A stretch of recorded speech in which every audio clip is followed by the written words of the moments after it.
Do, do, do, do, do. Oh, who could this be on this Hogswatch night? Oh, Hello. Camera in the face. Come in, come in. I'm not dressed to be on camera at all. Safety first and all that, you know. Wow. Okay, so here's what's happening. We're attempting to make eggnog based on the premise that I had made it before. And after discussions with my wife, it turned out that was not the case. What we made before was homemade Irish cream. But promises were made and promises shall be kept. So we're going to attempt to make some eggnog for our festive edition of I've Never Read Discworld. So you could consider this a spin-off of I've Never Made Eggnog. No definitive knowledge behind this, just based on kind of random Googling. I'm sure my American friends, if they're watching or listening, will be completely aghast by this whole process. I'll get to what the other ingredients. We're making some significant deviations from almost every recipe that we've found so far. Putting a little bit of a Celtic twist on it. So instead of using cream or half and half or any of those American nonsense ingredients, we're going to use some Bailey's Irish cream. Yay. Irish eggnog. Yeah, which is where the confusion arose originally, so we sort of feel it has to be included. Also, as far as we can tell, it's actually kind of halfway there. I mean, Irish cream is just cream and whiskey, which I understand is basically at least half of what eggnog is, so... Yeah,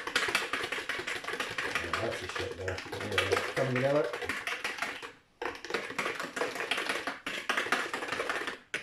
Get you the sugar. Pure octarine. Yeah. I mean, we could just do shots of this. Okay, so, I mean, really all we need to add is booze. We've got... How much would you like? So it sort of feels that like, a lot of the recipes are calling for like 100 mils of brandy per couple of measures, plus, but this has already got the booze in it, so we do like... Let's aim for something moderate. Bearing in mind I'm a virtual teetotaler and you're a soft alcoholic. I mean, that's harsh but fair. Somewhere in the middle. Yeah, that's good. You're the one who bought all this. So we got some nutmeg in there. Right, so we're just going to whip up some egg whites here, get them nice and frothy. This. It's electric. Everybody gets a taste. Oh, I can smell that from here. Yeah. Ours looks like it's got a nice bit of body, doesn't it? And then I want to be dusting it. Nutmeg on top of this. This is just insane. Like, this is what, I mean, they must drink in the Arctic. They're like fat on their bones. Eskimos be drinking this shit. Okay. I think that's probably about as much as we need. Oh god, there's a spoon. No.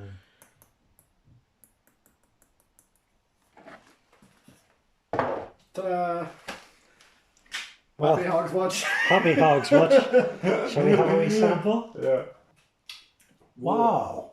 I mean, it's eggy, it's noggy. Pretty drinkable actually. Yeah. That's delicious. Yeah, I would make that again. Cheers everybody. Cheers. Happy Hogswatch, everyone. Hogswatch. Welcome to I've Never Read Discworld. Myself, Andy Luke. And myself, PJ Hart, and a very special festive in-person edition of I've Never Read Discworld. So, I mean, if you've been following along in publication order, you know what time of year it is, you know what book we've arrived at. So hopefully this is all very self-explanatory. We've got eggnog in hand. Yep, it's Hogwatch. PJ has made us some eggnog. He's hacked it. And we'll put that out in an extended little video extra. So if there is sounds of us vomiting, if we get interrupted by that, you know that I've done it wrong. That's fine. Come back next month where we'll be recording from the hospital. But hopefully, I mean, it tastes okay, right? Oh, it tastes great. Yeah. So so far so good. Spot on. You can see you really should watch this episode on YouTube or Spotify because we've got a beautiful set tonight. I went all max on interior decorating. It looks like a podcast, an actual person who has money to have a podcast. It really does. My first time visiting Andy's podcast studio. It is delightful. As he says, the lighting, fiber optic lighting, excellent, comfy sofas, good drinks, Mm. well worth a look. So yeah, we got lots of firsts. We got our first time making eggnog, our first time drinking eggnog, my first visit to Andy's house, Andy's first time reading Hogfather. Also, my first time reading Hogfather. Yeah, that did surprise me. Yeah, so we'll do the usual Okay, intro and we'll then we'll do. get into Yes. that a little bit. Yeah, so basically every episode we review a Terry Pratchett novel. I haven't read, well, I'm now at 20 of 41. PJ has read most of them. Surprised me he hadn't, well, until now. Um, Publication details for Hogfather, Victor Galan's 1996. I imagine it's been reprinted tons of times. There was a Sky Movies adaptation, which I am not already looking forward to immensely. And I kind of want to go and watch it after this is done, but I'll hold it off for a year. You're gonna hold off for a year? Gonna hold it off to this time next year. So I read from the this beautiful hardback, and I don't know if there actually is a back cover blurb on this, but maybe yeah. On the inside, And then sometimes, isn't it? yeah, here we go. It's the night before Hogswatch, and it's too quiet. There's snow, there are robins, there are trees covered with decorations, but there's a notable lack of the big fat man who delivers the toys. He's gone. Susan, the governess, has got to find him before morning, otherwise the sun won't rise. And unfortunately, her only helpers are a raven with an eyeball fixation, the death of rats, and the oh god of hangovers. Worse still, someone is coming down the chimney. This time he's carrying a sack instead of a scythe. But there's something regrettably familiar. Ho, ho, ho. It's true what they say. You'd better watch out. And 20th Discworld novel, A.S. Byatt, I'm Addicted to Terry Pratchett. Um, some stuff from the Sunday Times about the tradition of subverting anything that stands still long enough to be subverted. And Gerald Kaufman in The Telegraph, his genius is for pushing logic to such limits that it reels with the shock. Our best comic novelist, New Scientist. So that's science in it. Yeah, I mean that's pretty comprehensive list of kind of blurbs, I guess. You got yeah, Telegraph on one side and New Scientist on the other. Probably the only time they've agreed on anything. But it's great to hear that, like, from those kind of press snippets, that certainly by this point, like, people get Pratchett now. They get Discworld. They get that it's not just fantasy with jokes in. They get that it's social satire. They get that, yeah, anything that stands still long enough to be subverted will be subverted. And I'm sure, like, that was a big deal for Terry. I know in the biography that there was that kind of moment where, like, he arrived, and it was perhaps around this time in the mid 90s, I think, where that really felt like it was happening. So this is perhaps a mainstream moment for Discworld. Then, it's a Christmas book. It's book 20, so he's been doing it for a while. He's getting the recognition that he deserves for it. So potentially a lot of pressure here as well on delivering the goods. Yeah, yeah. I mean, I've written a number of Christmassy things myself. A bit of success doing a 4-page comic that's like a Christmas pantomime. Hmm, I've done 4 of them now, and um, I think I'd say at least 2 of them have been like really, really well received, and awesome. another quite well received, and another bit muted. But after doing the first one, which went down well, I mean, I could feel the pressure on me Yeah, to sort of replicate the results, and it just get harder and harder each year. But I love a Christmas story. Done right, there's something so special. for sure. And is this, well, don't want to maybe give the game away. Do you want to give us some first impressions before we? Yeah. So, oh, do you want to go first? I You mean, didn't exactly read this. no, I cheated, so I still technically haven't read it. I went back to the audiobooks just because I had them there on Audible, and I knew I needed to squeeze this in, so I was listening to it kind of on my way to work and stuff like that. So I'm slowly warming up to this idea that I'm getting more. I was never a fan really of audiobooks, but Terry Pratchett kind of converted me to fantasy from sci-fi. He's converting me now from to audiobooks from always reading on the page or screen as well. So yeah, I mean, what to say about the audiobook? I don't really want to retread everything that I said about Feet of Clay. The production's great. This one's read by Sian Clifford, who you might know from Fleabag. It's Fleabag's sister. Peter Serafinowicz does the voice of Death, so it feels like a proper two-hander because there's obviously like really strong performances from the two leads. Um, Shan does her best with a massive cast outside of Death because Peter Serafinowicz only has to do one character. She does the Lily White Boys as Irish, which I think is slightly offensive. But other than that, she's kind of nailing it. Yeah, but I honestly I would struggle to say why I didn't read it the first time around. I don't think I was like certainly not as a teenager anyway, like big into Christmas. I probably thought I was a bit too cool and edgy for that. Obviously wrong. But yeah, I mean, Christmas in our house was could be a bit like very church focused, I guess. And Mm. Tell me about it. we had to go walk up the Cave Hill every Christmas Day before we could open our presents and stuff like Oh, a that. full, well, it's a pagan really retreat. Well, not real. I don't know. We still had to go to church, like at midnight mass and stuff too. So there was a lot of that, and presents did feature. It's not like we didn't get presents or whatever, but it was kind of part of a big kind of. Soccer pillowcase. Yeah, definite sock. Unfortunately, yeah, the bursar. I don't know which of the wizards gets the pillowcase. Senior The Wrangler. senior wrangler. Yeah, yeah. Need to take some. Hopefully, my kids don't get any tips from him. But I tell you what, but by the time the Sky adaptation came out, and just because there hadn't been a Discworld adaptation, live action Yeah, that was the first before one. that, yeah. So I couldn't resist that, and I was a bit older and a bit wiser and a bit less of a self-obsessed goth. So I gave that a chance, and I love that, and I've watched that a bunch of times. I don't religiously watch it every year, but like I try to if I remember to watch it around Christmas. And it's fantastic. It's got a great cast. I know you're keen to watch it, so we'll not get too into that now. Maybe we'll talk about that next Christmas. But yeah, so since then I've been looking for an excuse to come back and read it. And if we hadn't have started doing the podcast in publication order, I probably would have reread it or would have read it for the first time before now. So it's been a long time coming, and a lot of pressure, probably. How do you feel about it story-wise?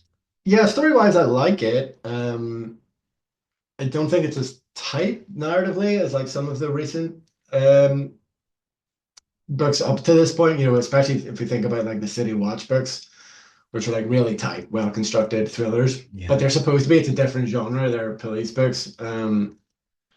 Whereas this I sort of feel at times feels a little bit more like old school Discworld, where it's like, you know, Terry playing with an idea, and then each idea that he plays with, where he's not playing with an idea, he's playing with a lot of ideas.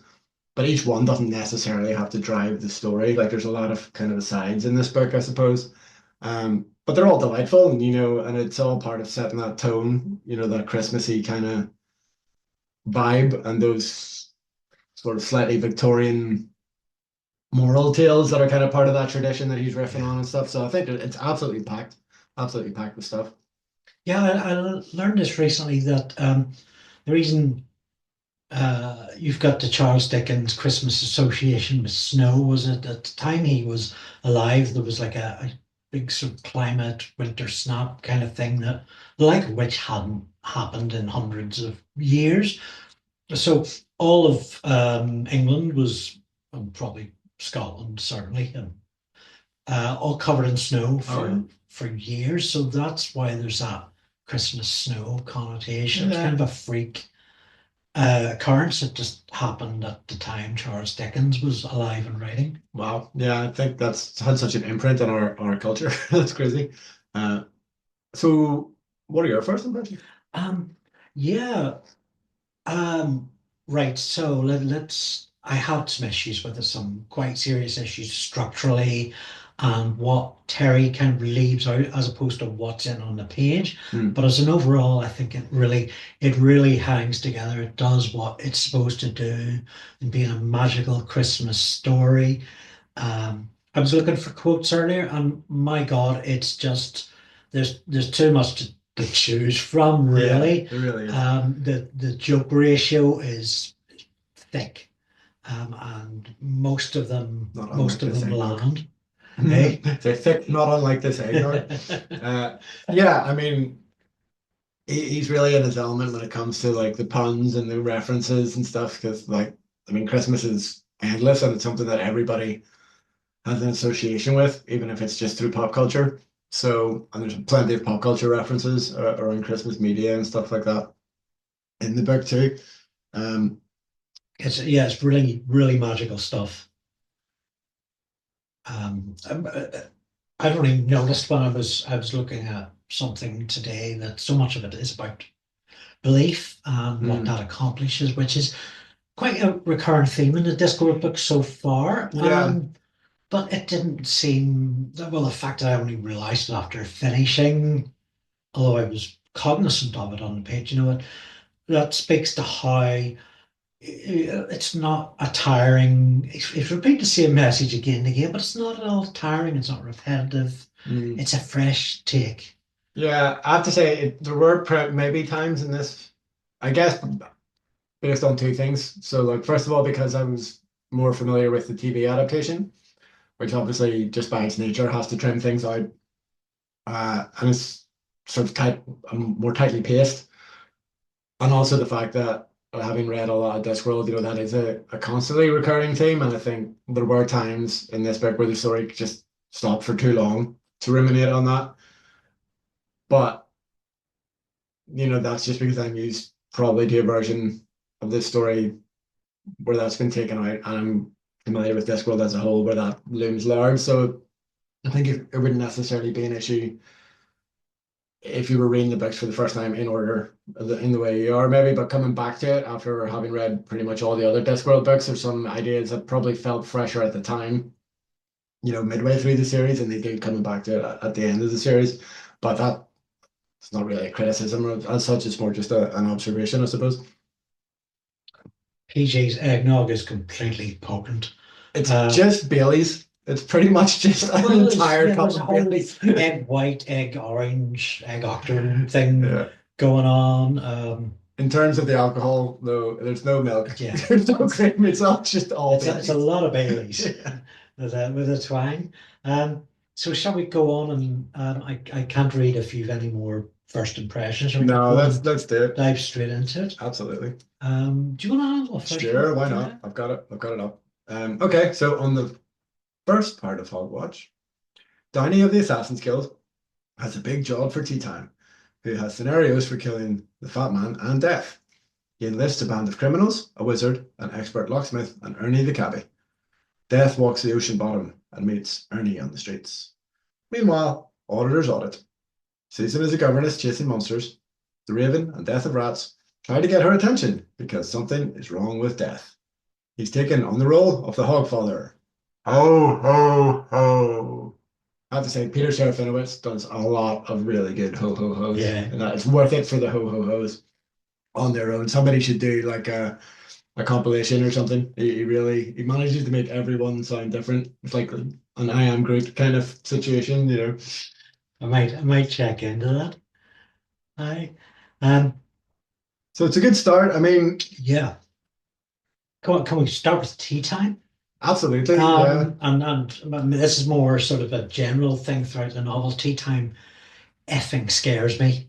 Tea time is top tier Pratchett villain. He's up there with Lorbus Yeah. and I mean, yeah, I'm trying to remember the name of other villains. But I think Vorbis is a particularly good comparison because when you're dealing with these stories that are kind of about what people believe, it's the zealots who are the scariest, and like Tea Time has a very particular way of looking at the world that he can't be kind of shaken from, and that's what makes him kind of scary. 'Cause he's got this really simplistic kind of approach, but that means that you sort of know that you can never talk him out of what he wants to do. Like if he wants to kill you, if he's decided that that's the right thing to do, that's just like it's just a decision to him. It's not emotional. It's not. It's so calculated. It's so cold. Like that's what makes it scary. So I think that's a really good comparison. It very much feels like a real world sociopath, serial killer Yeah. kind of. unsettling character, unpredictable, unhinged. And what's stressed is his intelligence as well. Mm. That he can do all this, and he's always like seems to be 4, 5 steps ahead. But Vorbis was the same way. Yeah, yeah, I really do think that's a good comparison. It's not one that sort of stuck out to me, even though there are a lot of kind of similarities, I think, certainly thematically between this book and Small Gods. But yeah, the fact that they both have these really grounded, scary human antagonists is a big part of what makes them work. I know I promised not to talk about it too much, but Mark Warren is great in the movie. He maybe makes an interesting decision with the voice performance. I'd be curious to get your take on, but like just as a physical presence and like his intensity, is perfect for it. I wasn't. I had it in my head. It's like he was in EastEnders, but he wasn't. I looked him up before this. He's like one of those English actors who's in everything. You just recognize him. I think the Green Street maybe was maybe probably the thing I recognized him from, that or Band of Brothers, but he's excellent in Hogfather. And I think the way he's set up, where he can get the best of the head of the Assassin's Guild, like that just lets you know kind of who you're dealing with here.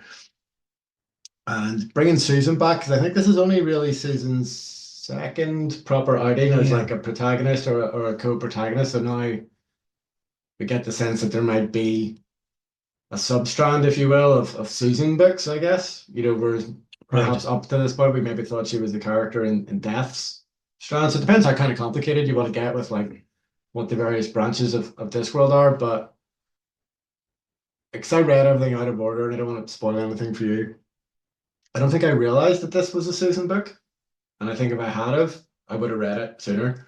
So I was a bit surprised by that when I saw the TV show, and I was like, oh yeah, of course, great. Because I'd read other books with Susan, and I think she's a really strong protagonist. It's quite noticeable throughout this book, and particularly at the end, that he's avoiding the trope of death being the big powerful um, uh, XP power kind of creature. Most writers would have Susan summon death. Now you're in for it, and Susan handles everything on her own. Yeah. Every major battle, even with death's right there, Mm. and he could sort it out. She steps up, and um, I mean, she was quite strong character with similar traits in Soul Music, her first appearance. But we absolutely see it here again, and yeah, I really like her. I think she's so much better built than her parents, Mort and Isabel. Yeah, I was thinking about this earlier actually, like that conscious decision to kind of not continue with Mort as a character, and to kind of shift it down one generation in Death's family and to make, yeah, the granddaughter the focus of kind of Death's relationship with humanity instead of the adopted son-in-law or whatever weird situation that ended up being. And I kind of wonder why that was. I wonder, did it have something to do with this, with his father-daughter relationship with Brianna, maybe, or what kind of what inspired that? Because there is a kind of version of like the Discworld strong female protagonist kind of developing here, and you do see a lot of overlap between Susan's kind of like unflappable sensibleness and sort of maybe Nanny Ogg kind of, or not Nanny Ogg, sorry, Granny Weatherwax has sort of maybe similar qualities as well in some of the books, and there's characters who come later who we won't talk about. But I think that how he wants to write female, especially female protagonists, I think is really coalescing here. And that's maybe makes sense to you now, maybe why I was a little bit frustrated with some of the female characters in the earlier books because they're not quite at this level, Yeah. And I think it also, for me, it softens me towards death quite a bit. I've had a number of problems with death as a character and Mm. not really enjoying so much of his stuff. I mean, I quite liked his stuff in Reaper Man. So Susan sort of brings me into death, as an audience participation thing. And I mean, there's a lot of great death stuff in his book that we're going to get to. Um, yeah, Absolutely. Yeah. I'm trying to think who else do we meet here who merits discussion. I mean, it's great to see Death of Rats and Death of Rats getting a bit more actively involved in the story stuff. And Quoth the Raven uh, Ah, yes, quoth the raven. just spends the whole book complaining about robins, which I'm fine with actually. It's quite funny. Um, and Susan's kind of position of authority over the children, and like that's quite a good way of just introducing the kind of base level of belief of like in this Right. in Hogswatch and the Hogfather and stuff. Like she's got these kids, they believe in everything. They believe in monsters. They believe in the Hogfather. They believe in Tooth Fairy. So all that stuff is there, and it's there from basically page one. So that's the world. Anything extra we need to know about this world in this book is there immediately. I mean, this is a difference we have between Isabel and Susan. Isabel was like pretty much just a kid, 16, 17, Yeah. and Susan's a young woman, Yeah, and it's great that and she's kind of she's in grown up. that authoritative Yeah, position now. yeah. It's nice to kind of see like some proper like time passing kind of between Yeah, books as well, isn't it? It makes you feel like the turtle moves, the time is actually passing on the Discworld. yeah. Yeah, I think on Elspace or maybe on Reddit, somebody's notes anyway, trying to figure out that this was maybe about 25 years after the Color of Magic, they thought. Yeah, I read that in the Elspeth annotations. Yeah, Yeah, so because yeah, I believe Hogswatch is mentioned in the Color of Magic. yeah, so it's an idea obviously that like many of the ideas that sort of take center stage later in the series, they're obviously there, percolating at the back of his brain, kind of from day one almost. Teatime's gang, I think is really well fleshed out as well here. I got an honest sense of Banjo and Medium Dave Yeah, and Medium Cat's Dave's Eye. such a great like the whole like it's all speaking of Dickens, it's very Dickensian Oh character yeah, yeah, naming going on here. Yeah, like Chicken Wire and Cat's Eye, right. Medium Dave, they're all such great character names, and you could just picture them immediately. Banjo as well, and the way that he's portrayed as kind of this childlike figure, Yeah, with a kind of childlike nickname. It's all definitely perfect. those Victorian or Dickens tropes are Yeah, being yeah, tapped onto great effect here. absolutely. And one slight issue I have with the gang, and maybe I missed it, and please do write in and tell me if I did. They didn't need a locksmith from the start because Right, he only joins well them they bring him, but on. he brings the locksmith with him, but then they don't need a locksmith until they're trying to open the door at the top. But they've already done the spell, like the Hogfather is already gone, and then he's trying to break into the secret room. Oh, do they not pick him up en route, or is that the wizard I'm thinking of? No, but they get he gets the gang together before they go into the magic world anyway. But unless it I can't remember if they needed the locksmith to get into the tower in the first place. Like maybe they So did. so what you're doing now is opening up two big issues I have with the book that I want to talk about. Yeah, go on then. Put a pin in that. I'll talk about the first, and then we'll try and get to the second. Okay. Um, there's not a lot of exposition here. I feel like we're kind of thrown into the story at a deep end. Like, where is the Hogfather? What's happened? Um, is a gang trying to kill him? But no, he's already gone by this stage. Um, so that was a lot to kind of wrap my head around. And actually, now I'm speaking about it, I'm still not sure I know what it is. But you're gonna remind me in a minute. Yeah, I get it. I mean, He's being chased by the boars at the end of this. So there's this race going on throughout the book that he's not dead. He's just been sort of he's been like dramatically weakened. So I think Death says at some point that you can't. I think he tells Ridgely maybe, or Susan perhaps, that you can't kill a god. So yeah. like you can just kind of weaken them or reduce them or whatever. So basically, the gang goes to the Tooth Fairy place so that they can get all the kids' teeth and do a spell on them and make the kids not believe in the Hogfather anymore. And then that is what reduces the belief in the Hogfather enough that the auditors can kind of hunt him down and kill him. And because and this is a bit spurious because it's kind of magic, timey-wimey nonsense, the fact that it happens means that it has always happened. So like that's why Death has to go like back in time, or he can go back in time because time is meaningless to him. So it's just about restore. He just has to restore faith in the Hogfather whenever or wherever kind of is most effective, I suppose, is my reading of it. I do agree that like it's quite a straightforward story without that. So I think he's maybe put those two elements in parallel to kind of make it seem a bit trickier than it needs to be. And I don't think it is always completely effective. If I remember correctly, and I probably don't, it's a bit more straightforward in the adaptation.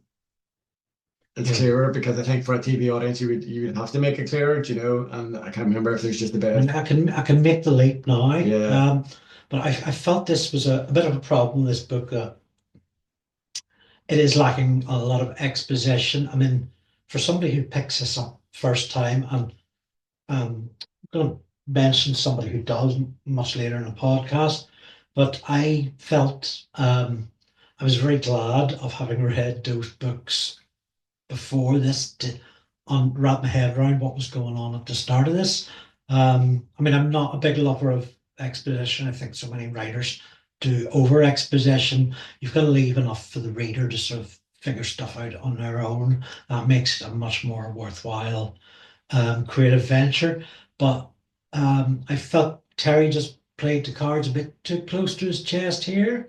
He's done it on other occasions, but this was kind of the time where it really took me a Yeah, fair amount to sort of I think probably give it a yeah, kick. and I totally get that. And I haven't if I hadn't have seen the TV adaptation a bunch of times, I think I would have struggled as well. Because yeah, the other example of that that kind of jumps out at me is the whole kind of mystery around the gun in Men at Arms and the reveal that it is a gun, and that's all the hell. It's quite cute and it's a bit of a twist and a bit of a reveal, but because the main characters in that book are actively involved in investigating it and they're cops, they're investigators, like there's so much more room for natural exposition there, whereas here it wouldn't feel right really if they just all stopped and started explaining it to each other because Susan, Death, Wrigley even should all have a kind of basic understanding of how all this works anyway. So yeah, I think he set himself quite a big challenge there, Yeah. but he maybe didn't need to, you know. My second one, so it is around the gang, and I said I love the gang. They're very strong characters. Um, but what you get pretty much after these first 60 pages, the gang kind of gone from most of the book. I think there's a period of about 150 pages where they're in two of them. Mm. And I mean, after doing such work to make them so well realized, to just kind of give them that little space for the rest of the book, it kind of, when we did come back to them for an extended length of time, I was having to sort of make all the neural connections all over again. And Yeah, there's probably a C story with them while they're waiting, missing from the book, I think. And I think what takes its place is like a lot of little vignettes, like a lot of those little Christmassy vignettes about like the peasant and the king and things like that. Like yeah, when we were doing that stuff with all these like standalone characters, like the restaurant, even though I like that, like that's time we probably should have been spending with the gang. So building up to the fact that they're all about to die horribly as they face their fears, you know. yeah. I mean, those little vignettes are absolutely beautiful, and I think that speaks to my problem. It's not what's in the book, that it's what's not in the book. Mm. Is my issue. Yeah, interesting. I would be really curious to hear your take on the adaptation then on the TV show. Do you want to do the next bit? So season squeakings. Tea Time's gang arrive at the tower with an odd garden and a weird sky. Great Cully tries bloody stupid Johnson's shower and meets a Veruca gnome. Hex might explain, but is assigned to talk to the bursar. Susan crosses paths with grandfather the Hogfather on his rounds. Seeking the truth, she sets out for the Castle of Bones, which collapses on her, and the O God of Hangovers. Death and Albert begin work at the grotto with a big sword, a pony, and a surprise when Aaron's mother gets those boxes home. I mean, death at Santa, like it's just such a strong proposition that like when you get into the fun and games of it, like at the department store, even in the first time he comes down the chimney and uh to Susan and her kids, it's just funny. It's just naturally There's not even like a lot of like set up punchline gags in it. It's just well, there's quite a lot of puns and stuff, but just the very concept itself is inherently funny. Like the fake beard. I'm trying to think like I've seen some good artwork. I don't know who's done it. There's like I've certainly seen like a comic rendition online of the little girl who gets the sword, and there's some great illustrations of death with the fake beard and the eyes and stuff. Like I think it's such an iconic image. Yeah, is there a comic book adaptation? I don't think there's a full comic adaptation. I'd say I think I've seen some fan art certainly. Nice. You don't need one because it's so vivid visually. Yeah, This is Harry Harker's House of Ribs, like oomph, exactly. Yeah, power up. yeah, It goes on for so long, and every moment of it, I'm there for. yeah, It's just such a joy. It actually takes up two of our synopses. yeah. Um, Deservedly so. it's yeah, it's so good. Um, uh, Albert there is a sort of Grinch, I guess. Yeah, it's an interest like Ponies appearing in hallways. the fact that Albert goes along with it. I think is an interesting choice in retrospect. I never really questioned it. In the TV show, you would always have that. If that wasn't in the book, you would have to create it in the screen version because you would definitely need somebody to explain what he was doing to as he was doing it. But Albert goes along with him in the book as well, I guess for the same reason. But his kind of like saltiness, I guess, like the fact that Death like fully embraces Hogswatch, but Albert is the kind of slightly cynical one who drinks all the sherry and complains Yeah. about not getting presents when he was a kid and stuff. It's so very Albert, and it's such a good placement. Just this sort of drunk elf. Yeah. Uh, And on TV, it's David Jason, which is the role that he always should have had in Discworld. I think yeah, he's a much better Albert than he is Rincewind. Um, in my opinion, anyway, that's one of the big kind of stumbling blocks I had with the other adaptations, but he absolutely nails it in Hogfather for sure. yeah. The Death Albert pairing throughout this book is really joyful. It's probably the most Albert per page of any of the Death books so far, isn't it? I would Yeah, say. absolutely. So yeah, it's good to get a bit more, He's and he gets a nice little happy ending, which we'll come to as he's well. much more likable here. Yeah, I mean, he wasn't even. I didn't particularly like him in Mort, but I mean, I guess that's partly due to how he was framed as the bad guy. yeah, yeah, yeah, So it's taken a wee while to sort of get over that and trust issues and yeah, yeah. but He hasn't had a huge amount to do until now either. So yeah, this is an interesting choice for him. It's one that really works, I think. and I mean, he goes back and forth, but he very much. Do you want to fill me up with some more Oh my booze? goodness. Mid-sentence? Yeah, shit, okay. I'll leave you at work, barman. I mean, Albert, what I like is he goes. He's got his sort of being a very sensible straight man with you shouldn't do this, and then there's moments where he's just he's like he's getting at the king and talking about his impoverished childhood, Is that a taking retcon, do you think? Because I mean, everything we knew about Albert before, he was Arch Chancellor of UU at one point. yeah, I don't know. So is it likely that he came And from? actually, whenever you know what happens, Well, whenever you see UU, oh yeah. PJ and I are both at Ulster University, which has the UU brand at large. So we'll have to get a photo behind the sign I'm sometime. gonna have my pass on me somewhere. I can hold it up for the camera. There, that. I'll give away my personal information. You can't see that anyway, but you can almost see the UU logo there, which yeah, gives me a smile every time I see it. Yeah, Albert's he go back and forward on. So he takes a certain kind of relish when death pisses off somebody that Albert quite likes getting pissed off.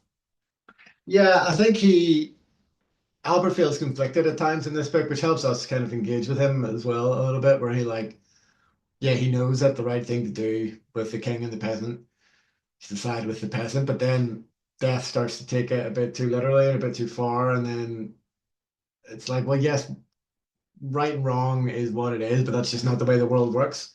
And it makes Albert deeply uncomfortable when death tries to make the world work that way, because it's just fundamentally not how things are. Death is talking to this obnoxious little brat in the grotto, the shopping center, Yeah. and yeah, you kind of know Albert is sort of approving of he's going to get a surprise jumping Yeah. out for him. Yeah. The little girl who wants the sword is still my favorite. Oh, it's gorgeous. Yeah. Red Cully's having a shower. Yeah, what's with the shower? Like, It's a hex of showers, really, isn't it? but like, it's a standalone kind of thing. It bookends, and you know how I feel Yeah, about bookends. Like, he goes in the shower at the start, he goes in it again at the end. What does it represent? right. Because What? all the other little vignettes are Christmassy or Hogswatchy.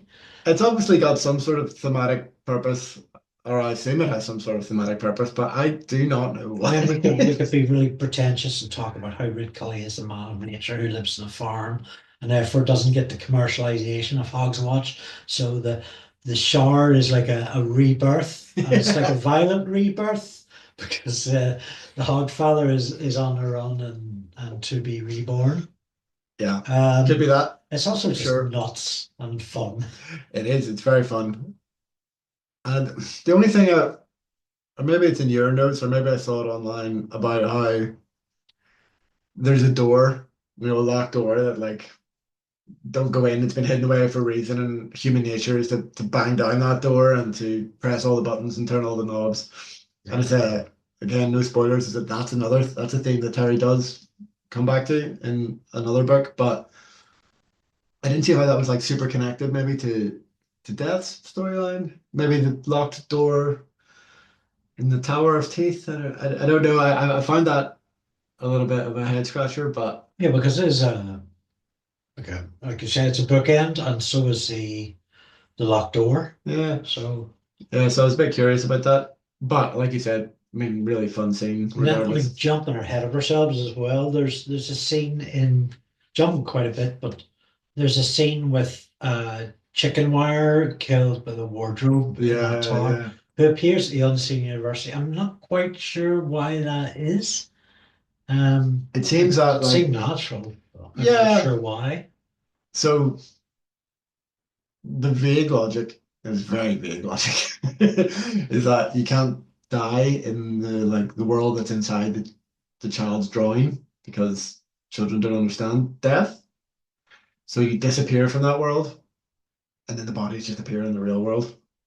So just his body just lands in Unseen University because it's expedient for the But plot. death, I was trying to remember, was death at the Unseen University at that point? Uh, Would that have anything to do with it? yeah, maybe. Oh yeah, it's a good. Yeah, could be.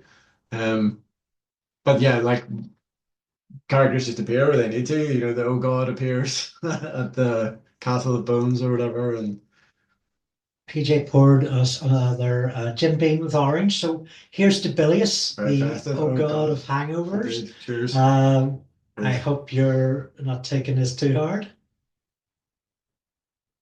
Ooh, Yeah, that's quite nice. the oh god of hangovers. Yeah, But fun, yeah, very I can fun. almost see the idea for this whole thing coming from like that passing concept where I feel like if you say "Oh God" when you're hungover, like what God are you referring to? Like almost the whole idea from this for this story could be extrapolated from that one concept. So I think Bilious is fun to read for sure, and maybe the one element in the book that I thought deserved more time, like he gets more time in the page than he does on screen, obviously, in the TV adaptation. So I enjoyed that a lot, and his interactions with Susan and later with Violet are all quite sweet.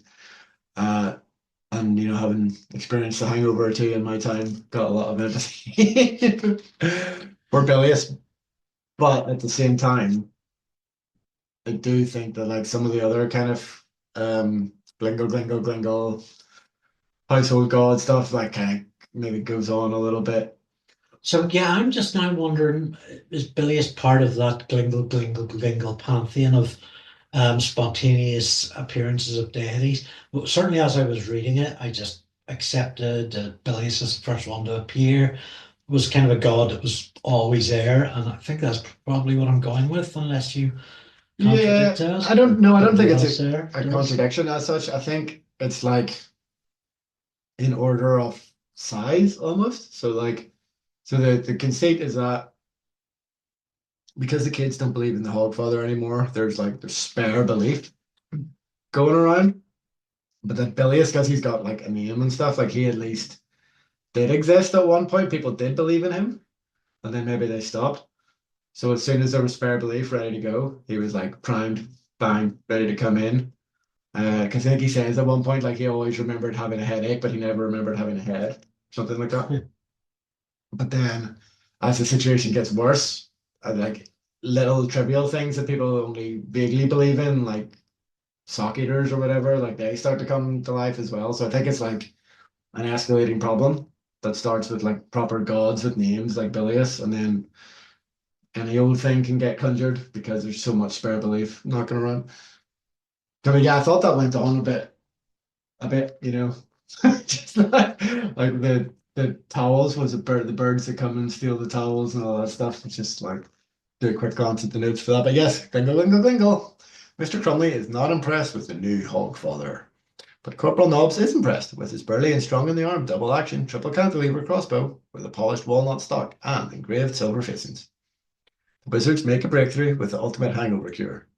They also conjure up the hair loss fairy, the eater of socks, the wisdom tooth goblin, stealer of pencils, god of indigestion, and towel wasps. There's also, I think, the Chuck Key drill fairy. Yeah. Yeah.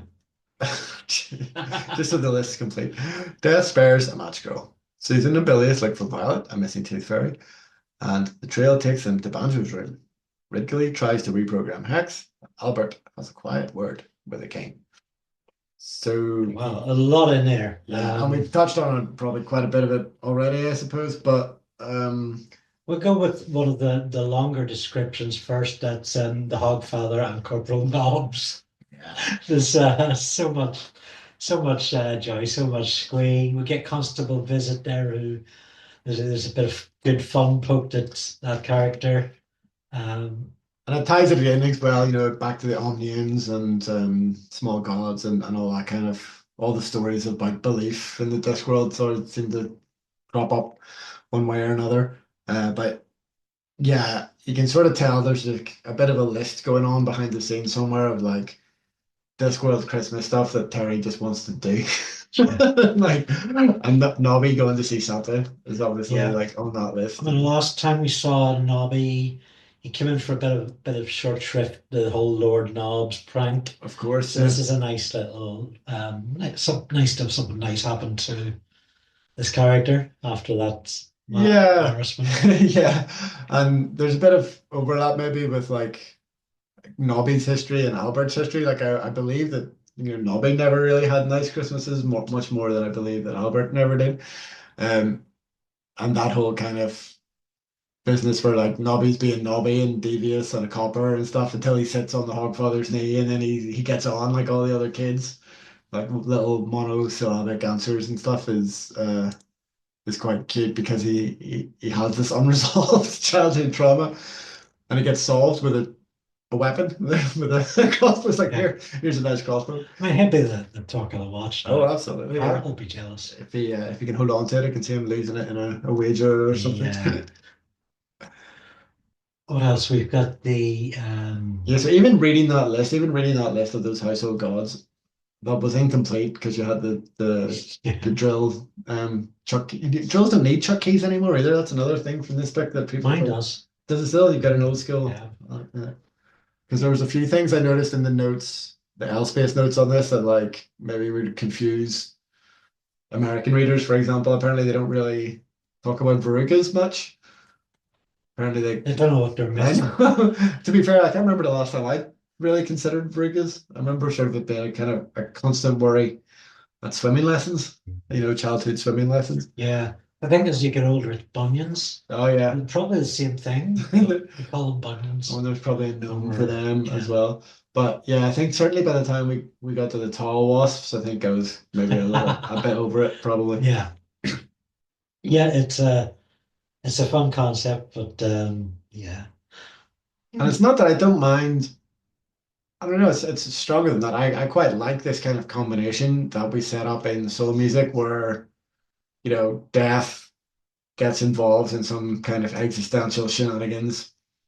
Susan comes along and tries to fix it, and then the wizards are kind of on the sidelines, just messing everything up. Like that as a kind of general conceit does sort of work for me. So like, it's not that I mind spending time with the wizards in these stories. I just think that like after like the third, stick to the rule of threes. Give me three really good, funny household gods, and then we can just get on. Yeah.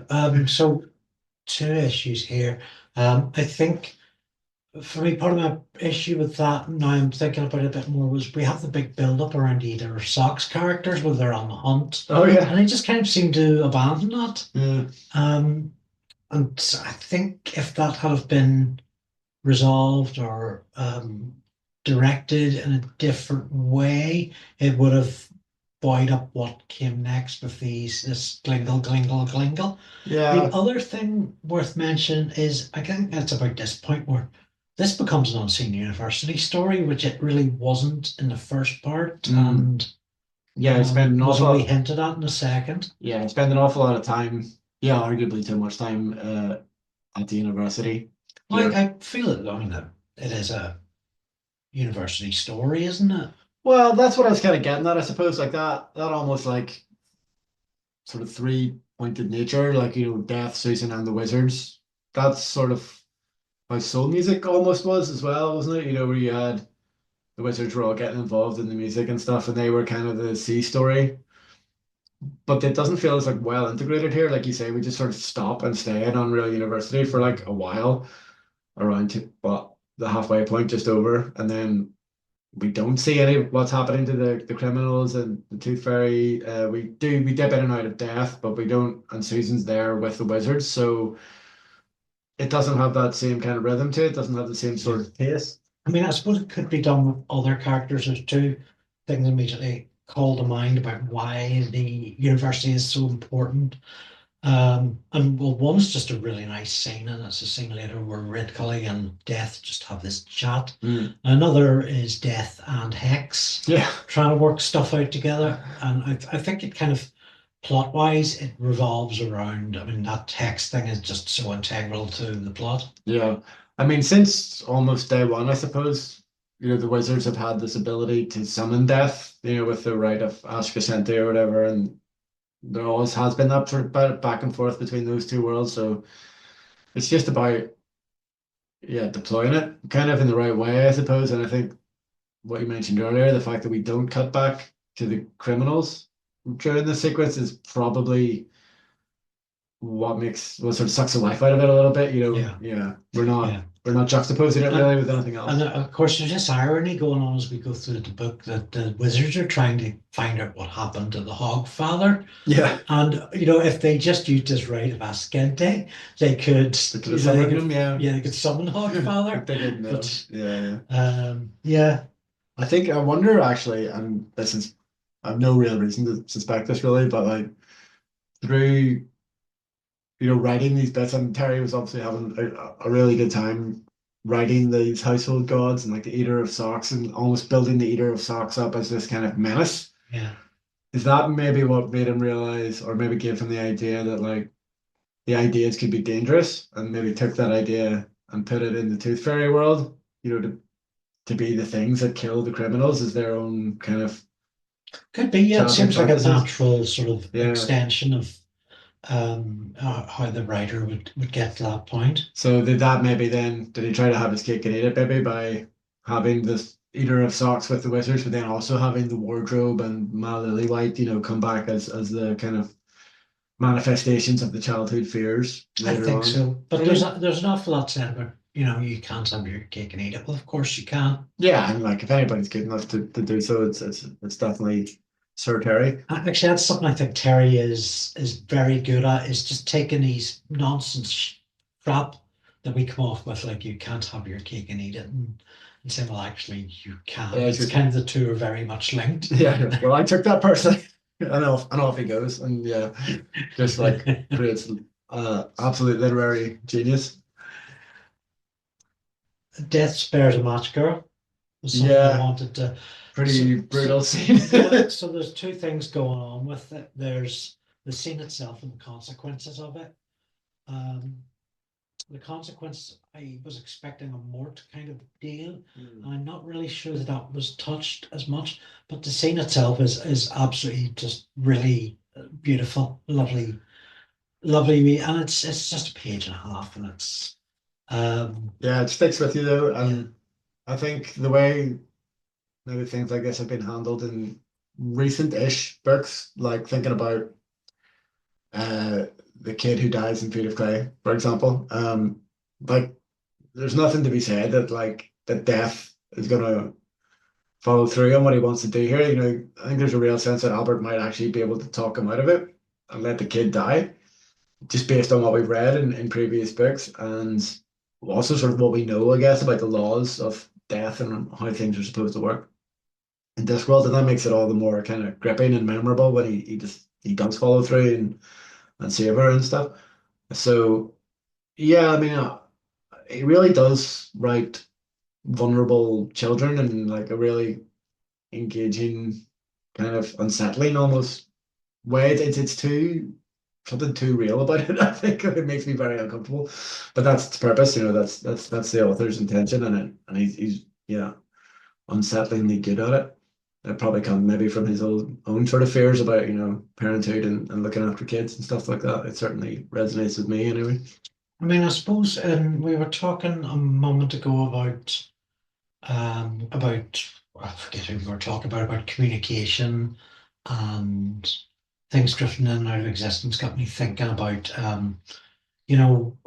this time of year we maybe just would talk to people we don't talk to the rest of the time, or certain, or if not talk to them then think about them, or make a point of just sending a card or whatever. Yeah, absolutely. And with Death Spares a Match Girl, and I mean, if we're sort of applying more logic and rules, there's two universes that would come into play here.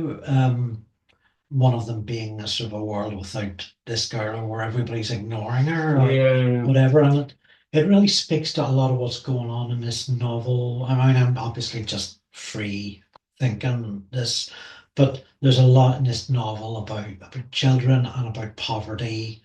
And I mean, it's very much Dickensian in that sense, yeah, about class and income, um, and how that affects the disc.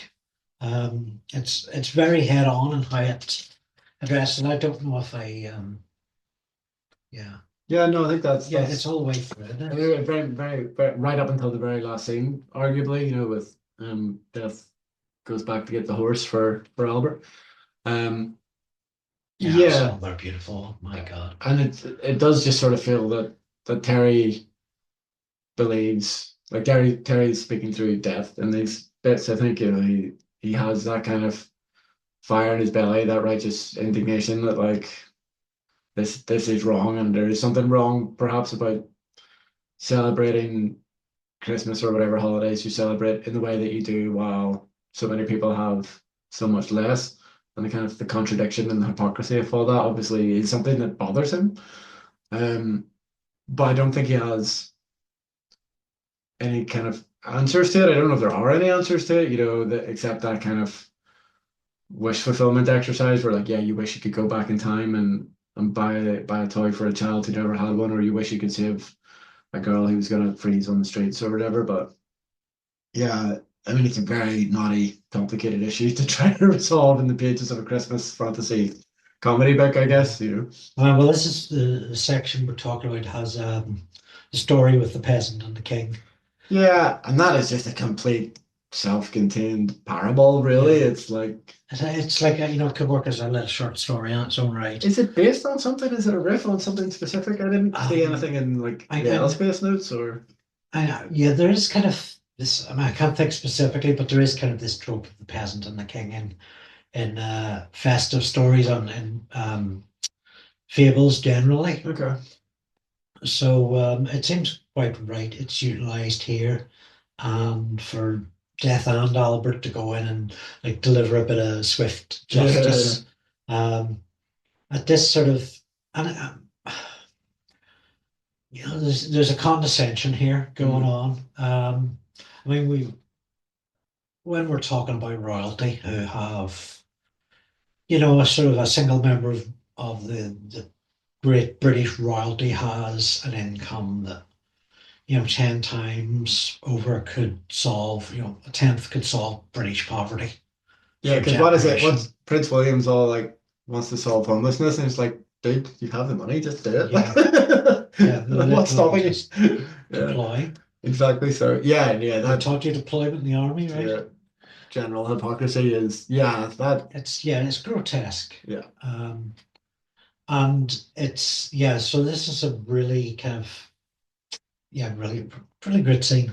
Yeah, it's interesting. I wasn't really aware if it's kind of for literary history, I suppose, of that trope. So that is interesting because it is. I do think it sort of fits I mean, in. we've got it in Scrooge pretty Well, much. okay. I mean, yeah, fair enough. I guess you can sort of see it. Well, I mean, I don't. Well, yeah, The man who has too much money who begrudges giving a pea to a peasant. I mean, this is the next stage. This is a king who gives a pea to a peasant and is expects remonstrated for it. gratitude for it. Yeah, yeah. Yeah. No, fair enough. Because the thing that's kind of going on slightly beneath the surface of all of this is that kind of small gods thing where like. The Hogfather wasn't always a fat pig who gave presents. He was like a sun god or whatever, and like these traditions like change and mutate and get repurposed over the years. I think is an interesting one, and I sort of feel that in the midst of all the other kind of big ideas in this story, it gets lost a little bit.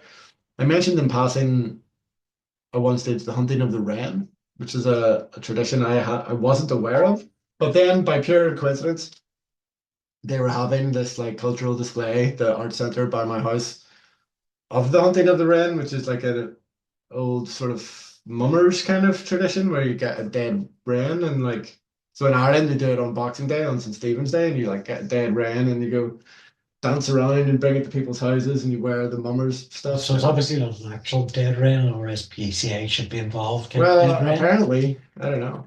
I don't know. We didn't. So on the day that they had the demonstration, it was like for kids. So there was no dead wren on that day at the Duncairn Art Centre. But that was my first experience of it being a real No, thing. I've stopped processes. So take a dead rain, go around the houses with the And that's it. I just think. here. Oh look, I So found a dead rain. the Ah, dance, thanks, yeah, and then on to the next. I guess, There's yeah, dead rain dance. yeah. And Terry's How do they idea. render it? I thought his idea in the book that like maybe it started out as like a different bird, but then wrens were just easier to catch. Like, yeah, let's just do a wren this year, and then it just became a wren. But that idea, like these traditions, where do they come from? How do they change? Who do they serve? What's the purpose? I do find all that stuff quite fascinating. We've also got the first mention of gerbils in this book. Oh yeah, We saw some. You saw my gerbils. I did. Yeah, I finally got to meet the gerbils in person. Very special.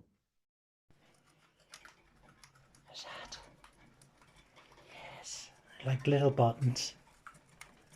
Oh, super gerbil video. Yes, bring me subscribers. Early Christmas presents, so everybody's munching away. You gonna bring me subscribers, Yeah. Abed?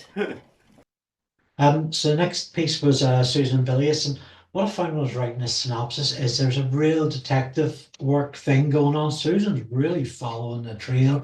She's got Violet's room, the guy who comes up who works for the Tooth Fairy like accounting Oh thing.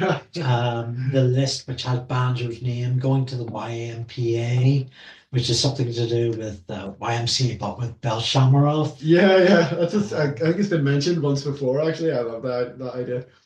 So there's she solid detective stuff. I mean, potential watch material. Yeah, potentially. I think it's packed in a little bit too tightly, potentially. A lot of that, like I feel like the each element of that investigation leads quite naturally to the next. Right. But if it was a Vimes novel, say, there would they would find a way to kind of spread it out, add some extra complications. There would be a B story with Vimes' home life or something like that, and then I know it would kind of make the investigation take a bit longer. Whereas I feel it takes Susan a while to get to it, and then she just sort of does it all. Yeah. And I wouldn't say that I suppose that's it's quite perfect, easy. Susan, but like There's but it's not. I mean, it's not meant to be. It's not a whodunit story. there's a lovely little bit in the middle of that, and if it just catches my eye while I'm flicking through the pages, I'll read it out. But I think Susan has a list of Violet's clients, Yeah, and it spells out like each of the boys and girls' names and where they live, and it's like a nice little sort of micro tour guide to Ankmore Park. mm, Um, yeah, might be something I'll cut in later. yeah. If you can A find read the of it. Yeah, the so Ankmore Park City map as well, it's quite cool. Oh yeah, there's your Bailey's one. thank you. And yeah, Cheers. that would be something I'd like to try in a future thing. I don't know if you've an interest in doing a podcast episode about that. Always, yeah. Any excuse to read more Discworld. Was the night before Hogswatch. Megan House calls. Death and Albert discuss the spirit of Hogswatch in relation to the socio-economic factors of a below the poverty line existence. The wizards argue. Ridgely, Ponder, and Hex figure out the problem with belief, namely the cheerful fairy. There's another one for that list of Philo Ron's gang receive the Hogswatch spirit, leaving a nearby restaurant to cook the boots. Binky flies through the colours of the springtime of the eye. Teatime puts Medium Dave in his place, kills the locksmith. Death asks Ridgely about pencils. Susan finds a pile of teeth. Shadows in the walls come for Cat's Eye, and Peachy is met by the Scissor Man. That was one not to be reading after two Jim Beam orange plus I have to do the next one, so It's with shorter. my low tolerance for Yeah. alcohol. So I can't quite remember that specific scene about Death and Albert discussing the socio-economic factors of a below the poverty line existence. And I thought it was a nice sort of little play on words to go from fantasy to sociology speak, but it really is there. It's all over this book. Just that there's a hypocrisy in Christmas, really, isn't there? It's not just something that's unbelievable, it's something that's block caps unbelievable. And Yeah, the fact that they do end up having just a sort of fairly frank discussion about it because Death either genuinely doesn't or understand or just basically refuses to understand why it is that way, I guess. Yeah. And I mean, I think it is true because we see it play out in those scenes, and then Susan, I think, remarks on it separately elsewhere that Death is, if nothing else, a kind of a literal being, I suppose. So when he becomes, at least in part, the Hogfather kind of becomes him a little bit as well, but that he doesn't really know how to compute that. He doesn't know how to kind of make the two meet in the middle. He can't square that circle, and that if Hogswatch cheer and goodwill to all men exist, then how can the king and the peasant, how can their scenario exist? How can the little match girl scenario also exist? He just can't make that make sense to himself if he is both Death and the Hogfather. Uh, which is an interesting kind of way of looking at it. There's some pretty big ideas in that, the festive season is very much a temporary and transitional kind of thing. I mean, you will, get fed as a homeless person on Christmas Day, but you're probably going to be sleeping on the streets that night. Yeah, yeah, yeah. In sub-zero temperatures. And yeah, that's something in which we're smart enough as a species to know how to sort it out. Um, we just can't because the people with the power to make that happen, that change, that cog turn, are greedy and insist on holding on to what they have in case they should have any less than 10 billion tomorrow. If they should have a penny less, that's a problem for them. And yeah, just how antithetical that is to what in Discworld is the hog spirit of Hogswatch. I think that's where this conversation kind of comes from in the book, is that Albert and Death are basically debating what the spirit of Hogswatch is, and Albert has quite a cynical, has very cynical examples of what it is, and Death sort of is clinging to kind of the pure version that the Hogfather supposedly embodies. So yes, quite an imaginative way to have that kind of quite serious It conversation, really isn't is it? very imaginative. I mean, Death is a character who's very much sort of what was your word for it a minute ago? Like a sort of extreme or quite uh Literal, I guess. Is, yeah, yeah. literal. I think he describes himself that way, I think, in the book as well, which is interesting. I could see Albert actually being a character who did go through an impoverished childhood and now taking a sort of a, you know, this sort of stance Mm. where he is like, well, you know, that's they have to solve those problems, or Well, I you know, don't, it's not up to us, kind of.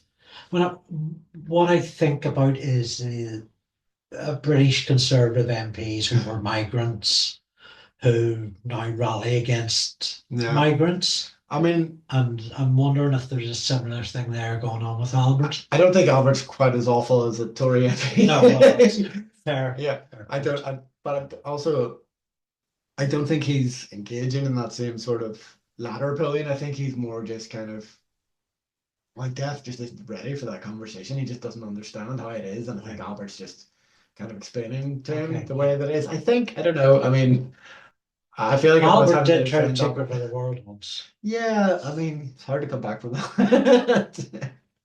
The whole kind of hand waving of how Albert's even allowed back in the world is all. I do feel there's a Yeah. lot of retconning going on around Albert in this, but it's all totally worth it. Yeah. Albert is kind of trying to steady the ship as far as Death's concerned. Yeah. But Death does a few other, I mean, after Sleeping the Massacre, he does a few other things in this book Oh which yeah, the are, restaurant. yes, the I've got a restaurants. lot of time for that. Just as even though it's completely disconnected from everything else, it's not even remotely connected to the main plot of the story. And that usually drives me bananas.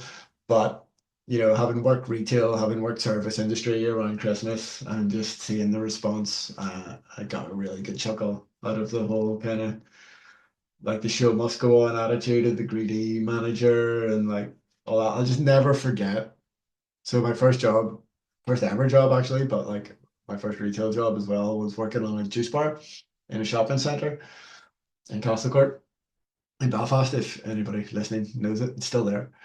Uh, and like people would come in to do their Christmas shopping, and this is like, I mean, not before the internet, but like most people weren't doing their Christmas shopping online in like 2002, 2003, right? So the shopping centre was still absolutely bunged. It was a war zone in December, right? People would still queue up for like 20 minutes, half an hour to get fucking juice. Like, why? They sell it in the shops too. Yeah, or you can just make it at home. In your corner shop, yeah. Yeah. Buy Uh, some fruit from the grocer, and we have a were squeeze. under the couch the whole time over Christmas, and it's just like, why are people doing this to themselves? Why are they doing it to me? Like, why is this happening? You know? So that idea that like people have to go out and have a fancy dinner on, This is us living in the 10th, richest 10% of the world, and having being insistent on our little fancies. yeah, and like, and people, you could see people standing in the queue getting visibly pissed off and be like, you Well, didn't come here, and like, what did you expect? yeah, like the Out town. of I don't know if it constant. still does post COVID, but like the shops used to open in the city centre until like midnight, close to Christmas. You'd be sitting there at 11 o'clock making smoothies for people, going like, "What are you doing with your life? Why are you standing waiting for a smoothie at 11 o'clock at night on a Wednesday?" Like, I don't know. Yeah, so that always used to drive me mad, and the whole restaurant sequence in this reminded me of it. So yeah, despite the fact that it's got literally nothing to do with anything else, I was right there for it. Were you able to look up the restaurant sequence on the annotations in this Uh, I space? maybe didn't get quite that far down, and maybe got about halfway Yeah, through. me Yeah. neither. I'd really be interested in how the French translates. Oh yeah, that was quite interesting when I was listening to it because yeah, Sean did a pretty good effort with the accent and stuff. Um, yeah. Oh, Phil, it's too late to go looking into it now. But I think from what I remember, they were all pretty literal translations. And yeah, I suppose we're getting into that thing now as well, where regardless of what story it is, as long as it's Ankh Morpork set, we're gonna maybe get an appearance from the beggars. Does it sort of feel like they're becoming like a kind of not just a Yeah. cameo in the Watch stories? They're gonna be kind of like, making almost universal cameos. Because you can tell, like, I don't think he has like whole stories that he wants to write about them, but he just enjoys writing like little scenes with them, Yeah. Oh, yeah, the very much coming across. And of course, they buy up this whole social class thing, which I think, I mean, we talked in Feet of Clay about how strong and intentional that thing is, and it's certainly the same in Hogswatch, which I think, or Hogfather, which makes it, I mean, there's a unique selling, a unique point of this Christmas narrative, which I haven't seen in an awful lot of Christmas narratives outside of Dickens, now that I think about it.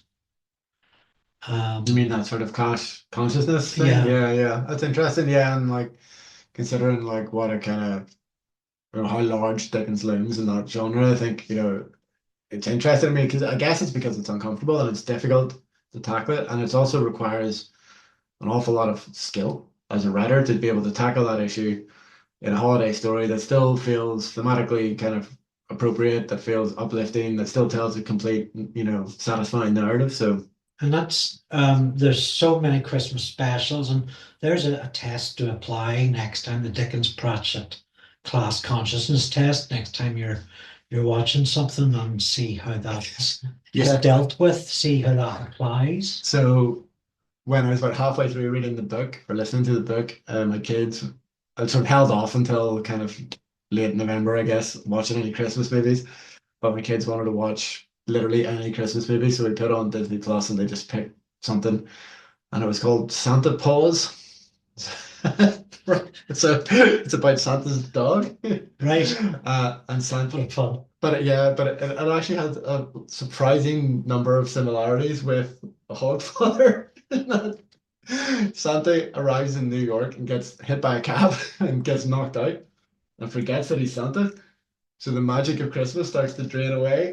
It's like the same very, very basic premise, but just handled like completely differently and like way, way, way worse. But yeah, like no class consciousness, very little heart, way too many talking dogs.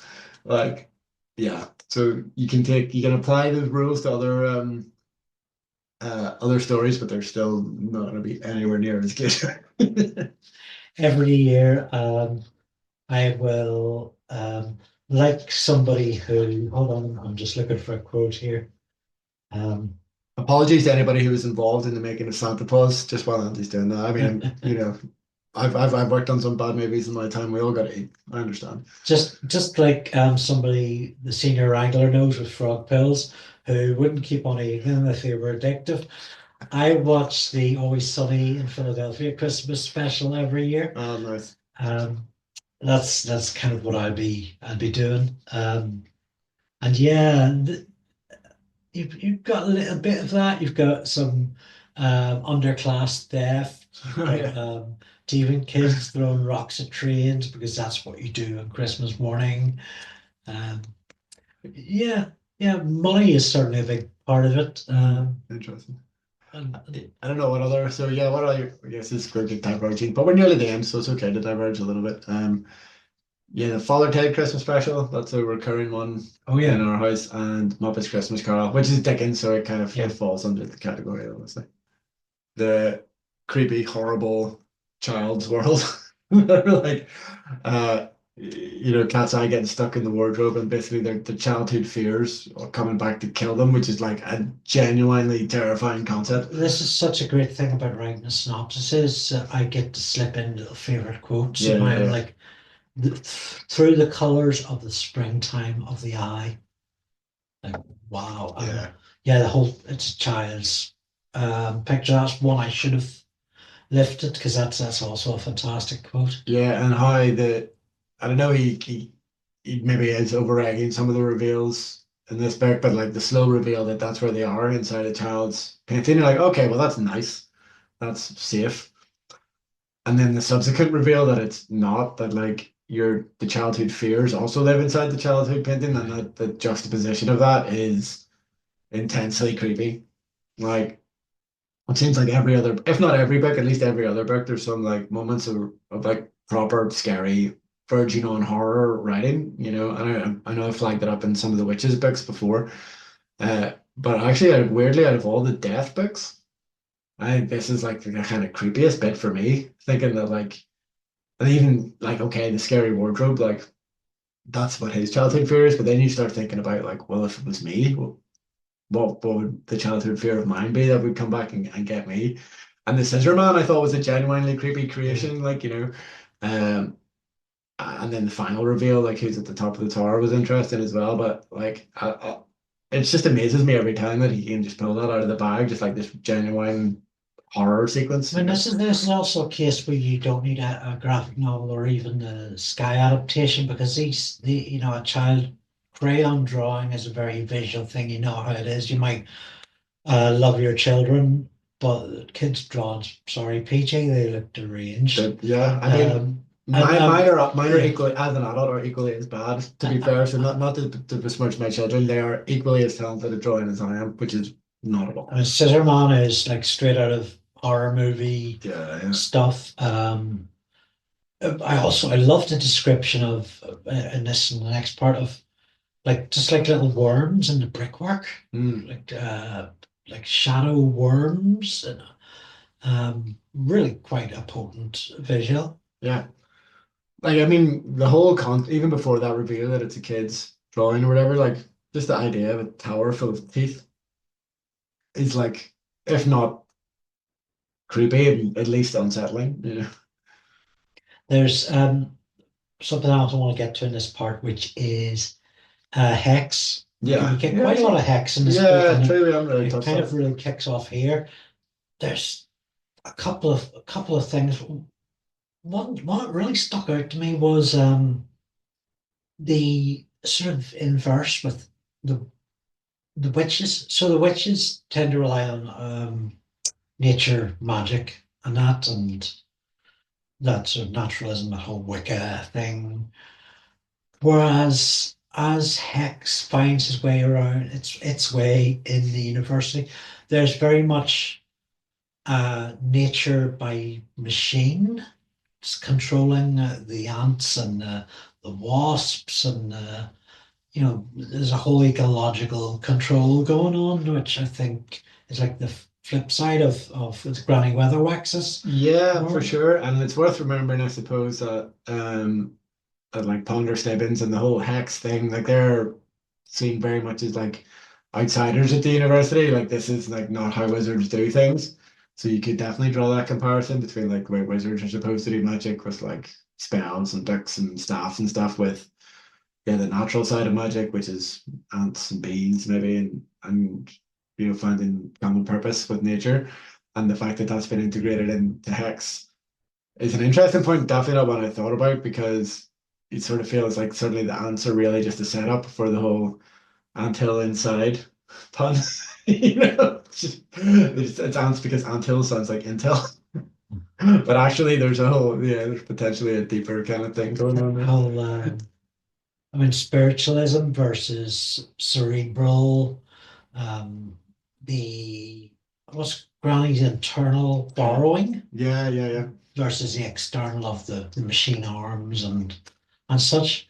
Um, Hex is yeah, really doing a lot in this. I'm starting now. I've had enough alcohol in me that I'm starting to look around a page and not quite sure where I am. Yeah, I know you were sort of maybe a bit down on the lack of exposition, and certainly at the start of the book, I would agree with Yeah, that. And I think you've got your perfect kind of exposition delivery mechanism in this story with Hex, but they don't really use it in that fashion until this point of the story, where it's just like, okay, we're here now. Let's have Death talk to a computer, and that's a funny concept, and it's a fun concept to begin with, but it's also a good way of just like setting the table for the finale, I suppose. But there's no reason why we couldn't have done that. Maybe towards the end of the first act as well, just to like just kind of set the stage for the rest of the book. But small quibbles. Hex is super fun to read. Ridgely, Or Hex talking to the brusher is really good fun. I think it happens right here. There's a lot of Hex Rid Cully stuff, which is just Yeah. awesome. Yeah. Rid Cully thinks he can, go around the back and kick it up the arse Yeah. and reprogram it, and Ponder trying to explain to Rid Cully the various workings. And it's actually, in a funny sort of way, Rid Cully actually had potential as a code dev Yeah, well, person. he figures out how to give it the dried frog pills. So Yes. yeah, yeah, it's good stuff that, and it's starting to play with that idea of that's going to come up, in later Discworld books without saying too much. Like thinking a lot more about how modern, or at least modern-ish, like post-industrial revolution technology, how that would affected this world and like what those interactions might look like, and we're going to see more of that, obviously later on. I think we're probably going to have to speed up, but the cheerful fairy, I really enjoyed that description of her as a supply teacher, basically. Yeah. And she's quite prim and proper. And I think that later there's an insinuation that is it the dean is trying to. It's either the dean or the senior wrangler ends up like trying to get off with her. Yes. It's like makes it all a bit slightly creepy, but I was laughing at the Well, whole yeah, time. rather than Bilious and Victoria, Or Violet, yeah. Violet, yeah. Yeah, I mean, but I guess because it's Christmas, there has to be a bit of romance as well. So, She has them all running about like organizing board yeah, they're playing games and sardines, I think, at one point. feeling bad because she's not so cheerful. Yeah. December 32nd. Chicken Wire plays hide and seek with the Dean. Death confides in Rid Cully and Hex. Teatime's plan is foiled by Mal Lillywhite.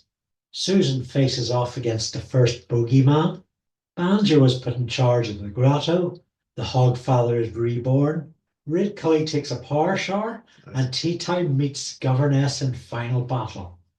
Death buys a rocking horse. There you go. And that sort of proud Tolkien tradition, there's like three endings there. Yeah, and typical sort of action-packed, busting at the seams, Pratchett-y and last 60 pages, just so much, Yeah. so much happening. He sort of knows his own rhythms now at that point, and I think Yeah. I think it all does pretty much happen in the right order for me. I think I'm not maybe so sure about the two separate season tea time confrontations, maybe. Um, that maybe feels like a slightly padded, like they could defend. They don't feel like sort of people who walk away from some a confrontation to the fact that Right. she beats him and then he sort of comes back and then she beats him again. Uh, I'm not so sure about. But that said, the last one in particular is a really good read because his death's there as well, and that whole sort of like You've got the kids, so it's and the almost kids as escape well. as Like, yeah, well. for sure, for sure. So I enjoyed that. Maybe I would have maybe have liked to have seen him just like, but then he's not the type to run away. So I understand how And this is neither is difficult to Susan, write. as you Yeah, said. There's, I think, the initial confrontation between them just really does deliver so much more. It's nice to death in the second one, but where Susan is just psychologically breaking down tea time, yeah, with Banjo caught in the middle and Medium Dave caught in the middle. I think there's so much more power, and it's really yeah. Susan getting to the core of why tea time is such a scary mofo. Yeah. No, I guess when you talk about it like that, you're like, well, there's nothing here that we would cut. So I guess what would you change? You would change it in really, I suppose. Yeah. Yeah. No, it's totally fair. And I guess at least that way, at least you break it up by having the Hogfather auditors confrontation, Yeah, which has some of my favorite stuff in it. My favorite stuff from Death in it, and yeah, it's epic. yeah, and the auditors like after every appearance, they just become, I guess, probably they're almost becoming like the big bad for the universe because they're almost outside the universe in a way, and like Right, you're getting like, yeah, superpowers or like beyond Galactus, Celestials, Kirby-esque level yeah, characters. they just want, and I think it really speaks to what interests Terry about human nature. The fact that or that he's conjured up this force that wants to kind of shave the corners off humanity or shave the corners off life and make it boring and predictable, and that's something that's anathema to him, that he sees that as basically the greatest possible evil, I think says a lot about how he sees the world and how he sees Yeah. humanity. That seems to me like an evolution of those characters in that when it previously appeared, it's been death they've been concerned with, Yeah. and now perhaps as a result of what happened in soul music or Reaper Reaper Man, Man at first, yeah. that humanity is also part of that problem. Yeah, well, I suppose thinking back to that, And they certainly would have been buzzing about why they weren't in Mort. You know, if you extend the sequentiality back then, yeah, it makes that sense. caused severe problems for them. No doubt, yeah. But yeah, that idea that what they didn't like about Death and Reaper Man was that he had taken on qualities of humanity. So I suppose if you were working from their perspective, if you were working back, you'd be like, okay, well, the humanity is the issue, or this idea, conscious life is frankly more hassle than it's worth. Maybe that's true. And I love the moments where they accidentally show a little bit too much personality. I think it happens at the start of this Yeah, book, where they get a little bit too lifelike. contradict themselves And they and just go out of bloop. existence. Yeah, Yeah. And then Death kind of calls them out on that in this section. He says, basically says, life is a hell of a drug. they have to. There's a bit in here as well. They have to all be seen to be in agreement. Mhm. Um, and we know what's going to happen to them if they're not. Yeah. And it's kind of interesting that they put on these fronts, just to arrive at these points. The Death confides in Rid Cully and Hex was a Death and Hex alone, where he just asked Ponder to step outside. I thought it was Yeah. um, a wonderful, just yeah, a lot of I don't know how to sum that up, but I really liked it. Yeah, it's quite, I mean, thinking about what kind of a big idea that is, Yeah. which is like an elemental force sort of interacting with a being of what's supposed to be pure logic is like, it's absolutely insanely huge idea to just like throw in for a scene at the end of a Christmas book. What does God want with a starship? Well, to travel about the planets, of course. What, yeah, indeed. So yeah, I feel like even at this point where these things that were being thrown in, really big ideas weren't again maybe driving the plot completely. I was like, that it could have came back to that. There was probably stuff in there that there could have been ideas that might have spawned a book, maybe, or maybe there is stuff in it that I'm forgetting in that scene that maybe does come back up in some of the later books that we can't discuss right now, obviously. But I love how interconnected all that stuff is anyway. Ma Lillywhite coming back, I didn't expect that, but I suppose I can see how it makes perfect sense. Yeah, there's so much talk about her. And then yeah, as soon as like the childhood fears started manifesting, uh, it wasn't obvious, but then it was obvious in retrospect, like all good twists are, I suppose. She was this shadow crawling through the brickwork for like 40 pages, which is yeah, that's a fantastic reveal at this hour. All the groundwork was put in Yeah, place. yeah, Um, and very satisfying in terms of the characters of Banjo and Medium Dave. yeah. And like a genuinely pretty stark portrayal of intergenerational trauma. Yeah, Really. yeah, because she was a nice woman. Yeah, She just wasn't well, she was a nasty woman, but like nice in some of the right areas. And Banjo, I have issues with Banjo because he is a pretty grim, pretty brutal character, as well as being quite a sympathetic one. I'm pretty sure he did some serious harm and maiming and maybe a death or two here or there I I'd say probably more than here or there, but I think I what in the is course of this oh story where yeah, it yeah. counts for me. Yeah, I think what his saving Never grace mind off screen. indeed is supposed to be is that he's only kind of doing what he's told. It's not he doesn't know any better. So like if so he can be an elemental force for good if he's pointed Yeah. in the right direction and if he's nurtured in the right way. But he's flipped like he's let his big brother down. Yeah, but I mean, especially when you see the manifestation of the man and everything, you're like, well, I mean, what chance did this guy ever have, really, up until this point, to ever do right, I suppose. Uh, but yeah, that the portrayal of how that like you said, like the shadow that's kind of crawling around essentially in their childhood memories, and that shadow is their mum. That's like super dark when you think about it. Like, and then the payoff is quite dark too. Um, yeah, as a metaphor for that kind of trauma, it's yeah, it leaves, stays with you, like, doesn't it? Yeah. Yeah, The three-way between Banjo and Susan and Teatime yeah, is really, yeah, really great. There's some fantastic dialogue.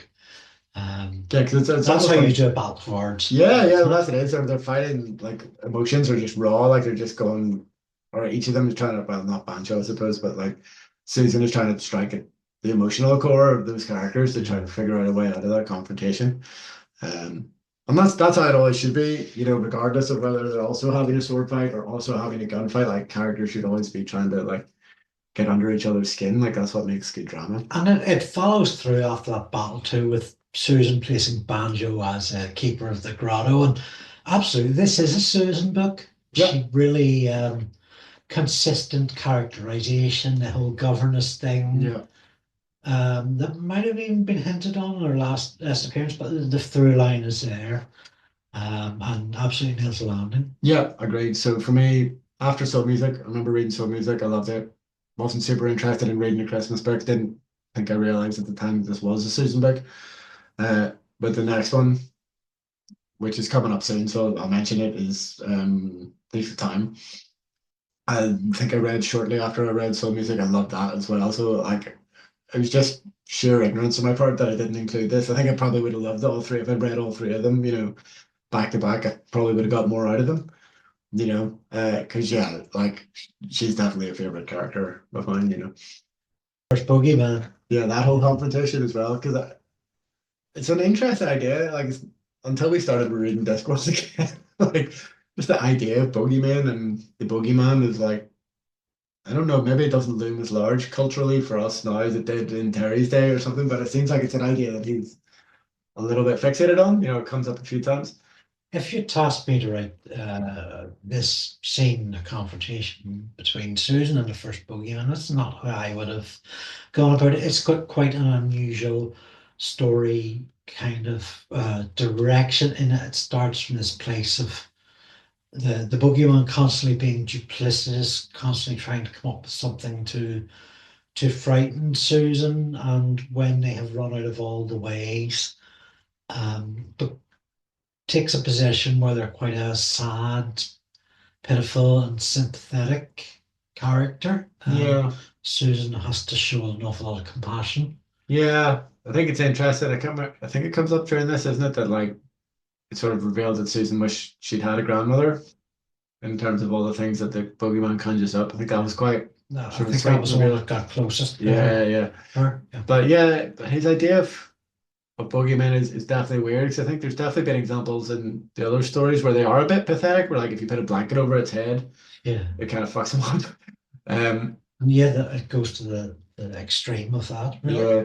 But there is also something like the explanation for how the whole thing came about, it just like makes a surprising amount of sense in terms of like the rules of magic or the rules of Discworld as they've been set up, and then the kind of basis of those rules as they exist in like real life folklore, like the idea that you need a tooth or some hair or something like that to do magic on somebody to put them in your power, and that's at least in the pop culture idea of magic and witchcraft Right. and stuff like that.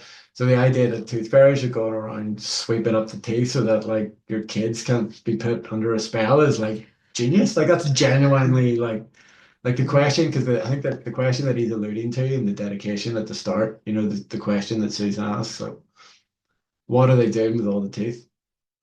Like that's such a Terry Pratchett question to ask about something that's like universally accepted as a tooth fairy. Like, okay, cool, yeah, lost a tooth. Here's 20p. What is that fairy doing with all these teeth? Like, it's such a Terry Pratchett question to ask, and the answer that he comes up with is so original, but it makes so much sense in that context of like folklore and magic and stuff. And I'm struggling to remember exactly how the first Bogeyman story ends, but I certainly remember a lot of the perspective of this character protecting children of keeping watch on them. And that's what you were just talking about, Yeah, was it? yeah, yeah, yeah. Yeah. So Okay. I think it starts with the boogeyman basically like wants somewhere warm to hide, basically like goes into the caves, or maybe the boogeyman's already in the caves and the people come into the caves. But anyway, the cave he starts off sharing the space, these dark spaces with humans for the first time, and then this sort of slightly symbiotic relationship evolves. It's just like absolutely. I'm still flabbergasted. Like I sort of vaguely remembered it from the TV show. I don't think they definitely don't go into it in as much detail in the adaptation because like he's got the time. But yeah, I was stunned again with just by like what a good reveal and what a good kind of explanation for And is like. this is what Tea Time was trying to unlock? Well, that's what's maybe the last kind of hanging thread for me. Maybe is that like why was Tea Time trying to unlock that door? Because they got to the tower and they did the spell on the teeth, so the kids stopped believing in the Hogfather. But then they find this door that's locked, and he decides to try to get in there. And I think Dave or one of the other gang members asks him at one point, like, does he know what's behind the door? And Right. he says Doesn't no. know. Yeah. So Could be just pride or just out of because he's him and yeah, he wants it, which seems like a very Tea Time kind of thing. does I was kind of wondering, did he expect there to be because it's set up at the start that he has a plan to kill the Hogfather, and he's kind of done that. But he also has plans on how he could maybe kill Death. And was he expecting to kind of unlock some sort of power that he could use to fight these other kind of like physical manifestations or whatever? Does he know Death is in on it? I mean, I know by the time Susan arrives Yeah, I that think that link for for what he can see is that Death is there, so that might occur. yeah, but I think they start trying to unlock the room before he learns of Susan's involvement. I'm not sure. It definitely feels like a bit of a loose thread to me, but again, Terry's one of his positions, certainly on human nature, is that if well, yeah, it's like we were talking about with Whitley. If a human being sees a locked door, they're going to try and open it, I guess, you know. Um, but what he was expecting to gain from that, I think, was never really fully elaborated on. Can I ask you, are there other Discord books you haven't read? Probably. I need to look at the list. No, definitely there is. I haven't read Amazing Morris and his Talking Rodents or whatever, which also has an adaptation. There's maybe one or two others. What do you ask? Well, maybe it comes up in those books. Good point. So let's get to the Hogfather is reborn. We've got Yeah. the chase. Susan has to ride the boar. Um, Primal and meaty and bloody and so much climate and energy, and I'm not sure entirely get it, but taps on a lot of tropes and themes and motifs, and it works really, really well and gives us that, that sort of closure I was moaning about not having earlier about where is the Hogfather, when do we see the Hogfather, Yeah, sure. and now we get them in a very real sense. It delivers on the Susan saves the day, not death Yeah, thing. I do think that's important, just in terms of like we've sort of said from the start, it's kind of her book, but just in terms of the difficulty in writing Death as a protagonist who has, a character arc and stakes associated with him and stuff like oh yeah, Death as a protagonist, yeah, so like you gotta I think it's probably part of your issue maybe with some of the earlier Death books, so to put it on a human being automatically makes it there's more peril, there's better stakes, but then the flip side of that is that that human protagonist has to be the one who saves their own skin. They have to have the agency within their own story and stuff. So yeah, I think you nailed it when you said, putting Susan in a room with Tea Time and the kids, and then having Death basically just on the sidelines because this whole kind of idea that how much can he interfere, uh, that's been a running kind of thing throughout the whole book. So yeah, it was all kind of built into that, and that payoff really, really works. It's a real, you really feel the environment around you, the ice, the rocks in the mountain top, the bridge, and the expanse when boars and the dogs looked like they were about to run out of road. And yeah, that picture I've seen before of the snow drifting away and just being covered by green and trees growing again and birds starting to tweet again. I mean, I suppose it's a very prevalent thing in our post-COVID environment. Yeah, for sure. But it's also speaking to the cycle of nature, the winter solstice and that passing and turning of the seasons. Yeah, because I think we have this expectation from everything that death has told us of like of what the real, Alfred and Death are talking a lot about what like the true spirit of Hogswatch is, and we get this kind of understanding that it is old and it's primal and it's quite different from what the modern version is. So I think this scene really captures all of that, and I like also that like it doesn't go on. It's quite a tight, sort of well paced, sequence. It's got the right stakes. It's got Susan batting one of the auditors over a cliff. It's got the right amount of action. I think it's really well handled because I think in a story that's meant to be about the auditors killing the Hogfather, you could end up over egging that potentially that scene, but really the story is about everything else that we've experienced up until that point. So yeah, I think he handled that really well. Just looking at the list, there's at least two more books on the list that I haven't read, which is The Amazing Morris and His Educated Rodents and Unseen Academicals. So you can add those to your calendar if you're interested in any first thoughts from me.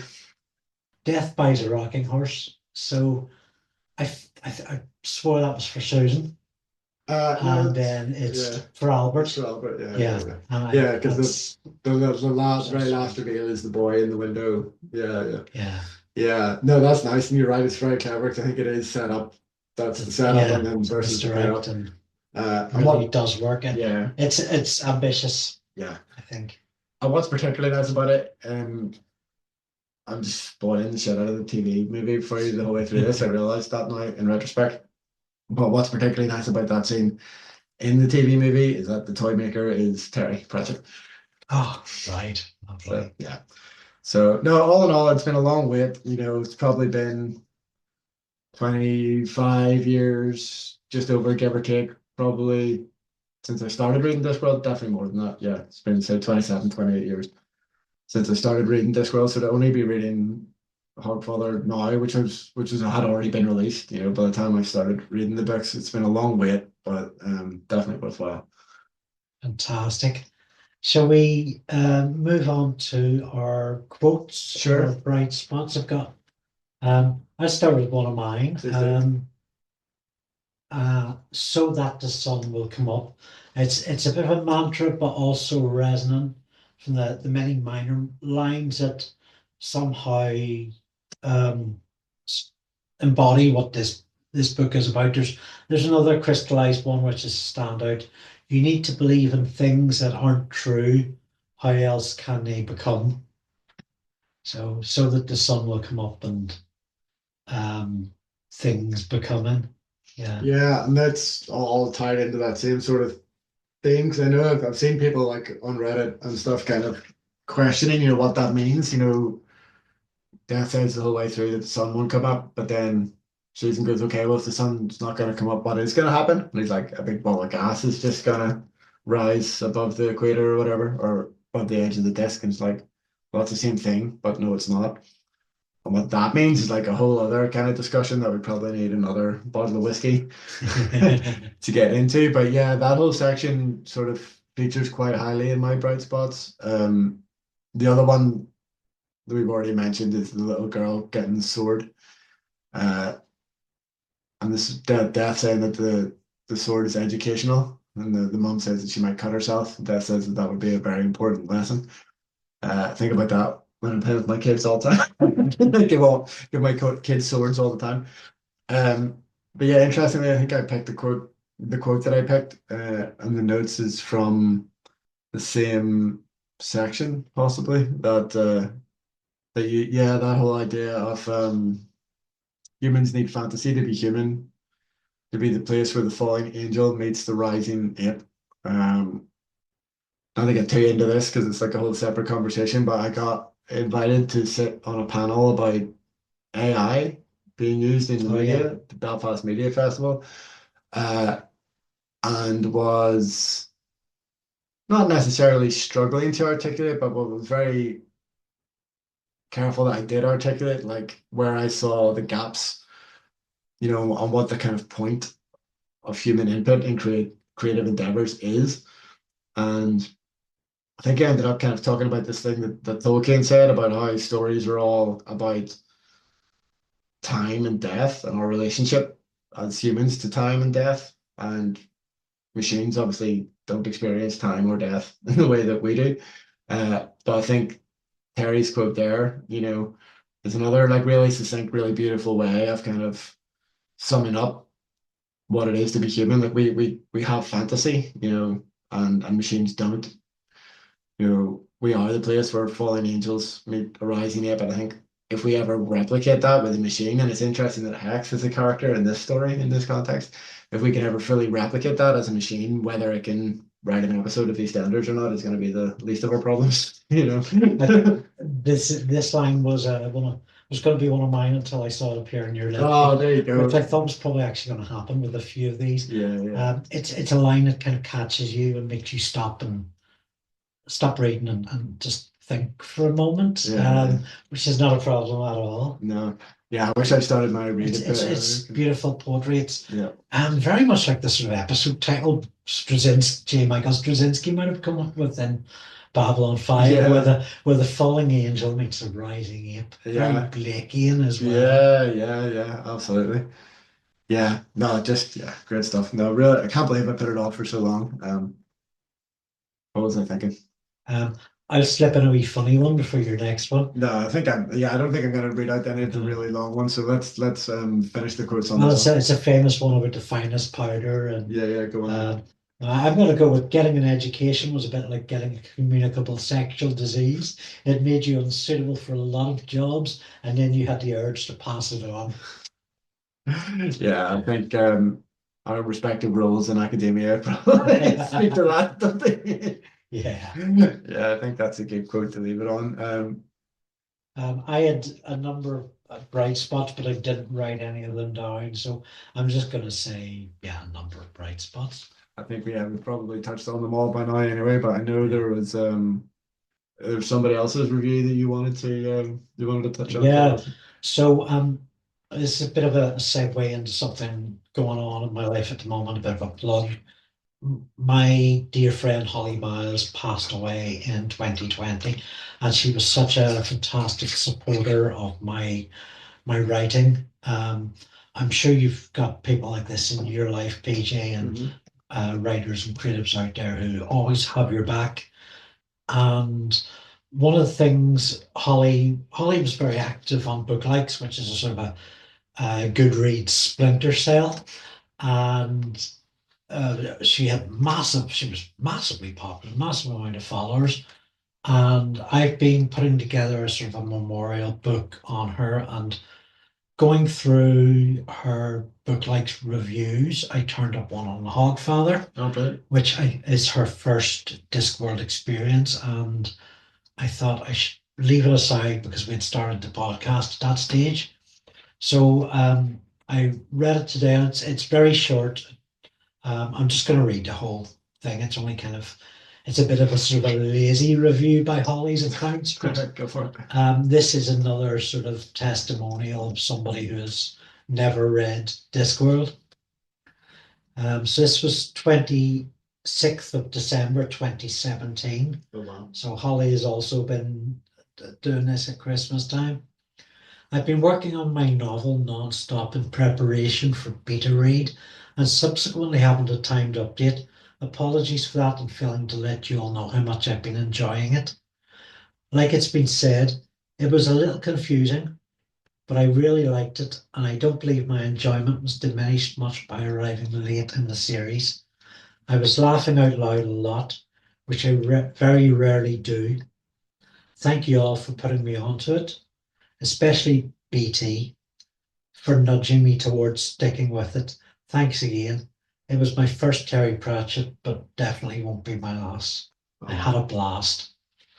So I don't know if she got the chance to read another Pratchett, but I was kind of wondering, oh, is Holly gonna have the same issues that I'm seeing with Hogfather? Is she gonna poke at this as a somehow knew she was a newcomer, Yeah.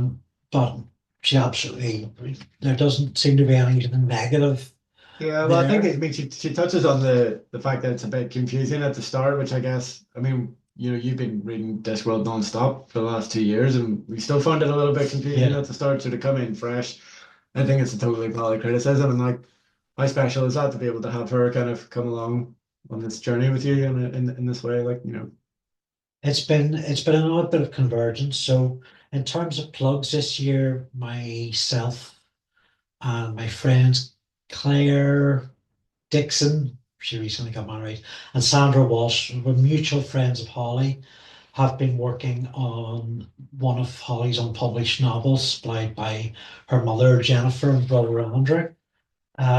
So that is now done.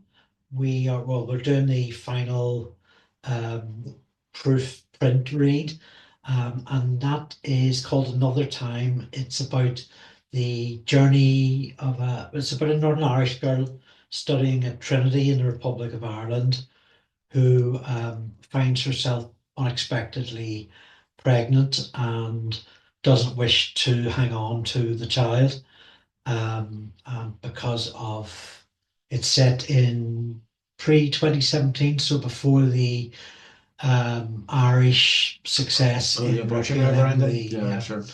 in repealing that law, and at the time Northern Ireland was still illegal. So this girl has to make her own way in this world, like geographically and socially, with people that just don't support her and do support her. And um, prior to these laws coming out, it was a very kind of a lonely journey women had to make overseas for a termination, often with little money on their own, unfamiliar surroundings. I mean, I suppose with what has happened with Roe v. Wade being overturned in the States, that we're going to have a lot more of that in the years ahead. Yeah. Um, so it's a very timely thing. So that novel's called Another Time. Oh, well. Um, it's out on what would have been Holly's birthday on Oh, January 22nd.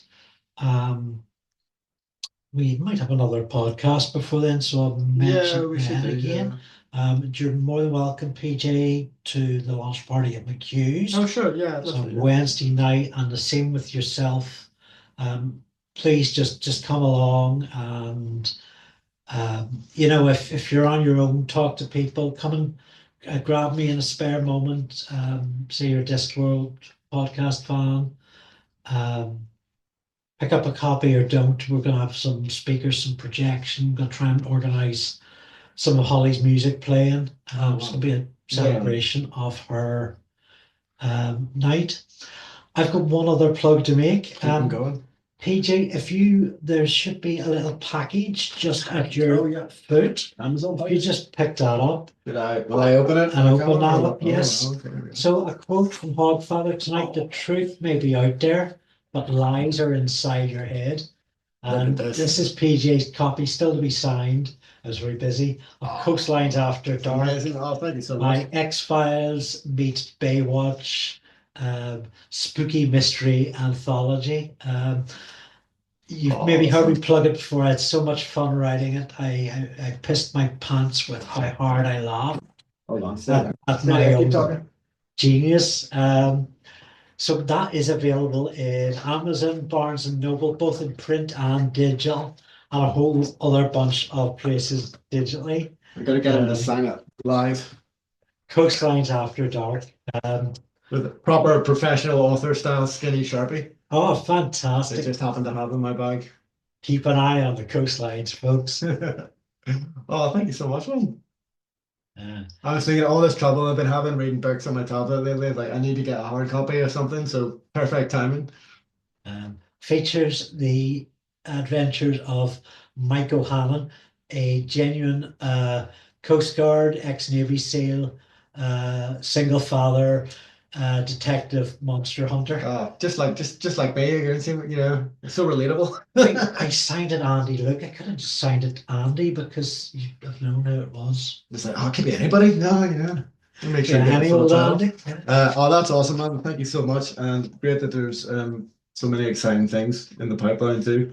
I don't really. I'm busy researching. I've got two plugs for you. But Country Rogues is still up on BBC iPlayer, so check that out if you're in the UK. The Devil's Own is still up on BBC Sounds. That's wild. It's a wild story. It feels It's so like well researched. You it did could- a lot of the research on it, didn't you? did all the research. Yeah, my God. Uh, Proper Sam Vines level detective work going on there. But yeah, it's some Coastlines After Dark level paranormal shenanigans. I don't know how much longer it's going to be up there, so if you've been thinking about checking it out and you haven't yet, you want to hear some spooky goings on from 1970s Northern Ireland, check it out, The Devil's Own with John Maher on BBC Sounds. It's a wild 30 minutes, no doubt, no doubt. I want to say thank you to our friends at the Pratchett podcast for retweets. My top patrons, Arslan Hyder Ali, who you saw in the Trollbridge podcast, or may have heard him, Art Kondratev. Thanks, Art. And particularly Ian Lawler, who also goes havers on the Zoom bill, which allows us to do this. We're actually using Zoom tonight because I couldn't figure out a better recording mechanism. If it ain't broke, although it did drop out on us briefly, so hopefully it ain't broke. So next time we've done the Hogfather, although never quite done. I've also got actually a couple of copies of Rising Steam. If you would like to choose one of those, PJ. I know we're a way off yet. Yeah, I But, could get presents. I think I will take the small one. Well, super duper. And next time, according to the guide, we are going with Jingo. One of my absolute favorites. I'm pretty sure I actually have a hard copy of that. That's right. Wow, this is great. Oh, this is an ex-library book. Lovely. Northamptonshire County Council. Ooh, Alan Hearns maybe checked out. You never know. You never know. Wow. Thank you so much. Always nice to come and get fed booze and free books. What more could you want out of life? It's like almost like it's Christmas time, Andy. That's what it's almost like. Like Hogswatch. Like Hogswatch. Well, oh here, quick one last little cheers then. Yes. Where's your glass? Yeah, where's my glass? I've still got a drop. So, and happy Hogswatch to you, Yeah. listeners and viewers. Happy Hogswatch to the listeners and raising across to your friend Holly as well this time of year. Cheers, Cheers. everybody. Happy Hogswatch. Happy Hogswatch and see you in 2025. Oh yeah, we'll have to find out the year. I don't know if they still do it, like the Discworld, the year of the exploding shrimp or whatever. So we'll find out Oh what yeah, year it's going to there be. will be. Oh, we're on Discord GNU. Important announcement, actually, we won't be on Twitter. Oh yeah. 2025. We're We're trying for on that. Blue Sky, same address. Discord GNU, Facebook. And what I'd like your New Year's resolution to be, which you can start right now, it doesn't have to be 2025, is to talk to us. Come and give us some crack. You know, when we did that thing with Arslan last month, I thought to myself, I would really like to hear from more people who are enjoying Discworld for the first time. So, you know what? If you are, or if you're with a friend who is, like, do a little 4-minute video recording and send it to us. And we'll feature it. Yeah. Probably. Yeah. Oh no, I mean definitely. I would love to hear more virgin's experiences. Recently lost virginity. I don't know if that's how I would phrase it, but yeah, let's hear your thoughts. Well, That'd be keep great. drinking and we'll see how it goes. Until next time. All right, take care, folks. Love. Cheers, man.